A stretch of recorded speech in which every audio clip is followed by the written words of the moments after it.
Lo pikir klub-klub bola besar kayak Chelsea, Barcelona, dan Aston Villa aman-aman aja soal duit? Eits, ternyata mereka sekarang lagi kena semprot UEFA gara-gara ngelanggar aturan keuangan, bro. Skandalnya gede-gedean, dendanya miliaran, dan efeknya bisa guncang Eropa. Gimana bisa segila itu? Yuk, kita kulik bareng. Chelsea, si boros yang kena getok UEFA.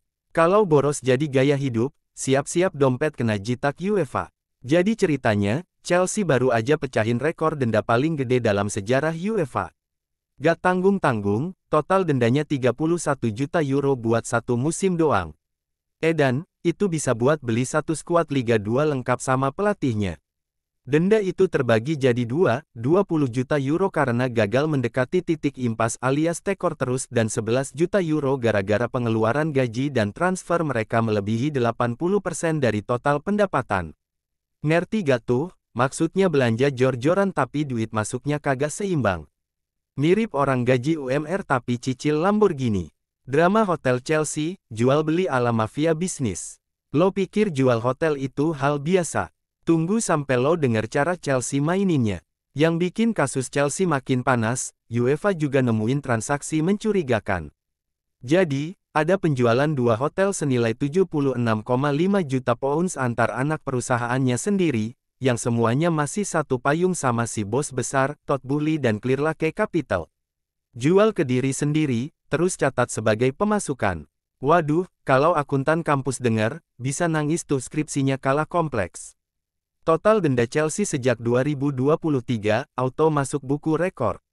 Udah kayak langganan sanksi, Chelsea sampai-sampai harus bikin tabungan denda. Kalau di total, sejak tahun 2023 Chelsea udah keluar duit 41 juta euro cuma buat nyelesaikan pelanggaran keuangan. Dan ini termasuk 10 juta euro buat nutupin laporan keuangan zaman Roman Abramovich, yang katanya penuh keajaiban spreadsheet. Kayaknya klub ini perlu lebih sering konsul sama financial planner deh, bukan beli back bintang terus. Barcelona, sakit tapi gak mau ngaku. Biarpun udah langsingin skuad, Barca tetap kegemukan secara keuangan. Gak cuma Chelsea yang jadi sorotan, Barcelona juga kena sanksi dari UEFA. Dendanya lumayan pedes, 15 juta euro karena kerugian finansial mereka kelewat batas. Ini gara-gara sistem UEFA yang rumit, mirip ujian statistika, yang mengukur seberapa sehat dompet klub. Dan hasilnya, dompet Barca masih bengkak minus. Barca kena denda kedua kalinya. Sekali kena denda mungkin apes, dua kali. Itu udah pola hidup, bro. FYI, ini bukan pertama kalinya Barcelona kena denda. Tahun 2023 mereka juga udah dicolek UEFA karena dugaan manipulasi pendapatan, dan kena denda 500.000 euro. Sekarang 15 juta euro. Fix, Barca harus ganti software akuntansinya. Tapi tenang, musim depan mereka tetap lolos ke Liga Champions. Duit dari situ bisa bantu nutupin bolongnya, asalkan gak langsung dihambur buat beli pemain TikTok-an. UEFA sekarang gak main-main. Dulu UEFA kayak guru BP yang sabar, sekarang udah kayak Satpol PP kejar pedagang kaki lima. Apa yang terjadi sekarang adalah sinyal keras dari UEFA, aturan keuangan gak bisa lagi cuma jadi formalitas. Sekarang semuanya diaudit beneran. Jadi klub-klub yang hobi, maju terus pantang hitung, siap-siap kena semprit. UEFA pengen industri bola jadi sehat dan berkelanjutan, gak cuma seru di lapangan tapi juga rapi di pembukuan. Aston Villa, baru naik level, udah ditegur, baru aja dapat tiket Liga Champions, langsung ditegur karena boros. Aston Villa yang musim lalu main di UEFA Conference League juga kena getahnya. Mereka didenda 11 juta euro gara-gara pengeluaran berlebihan. Padahal musim ini mereka bakal tampil di Liga Champions untuk pertama kali dalam 2 dekade. Tapi baru juga mau nyicip elit Eropa, udah diajak duduk bareng pengacara. Momen campur aduk, bangga sekaligus dak-dikduk.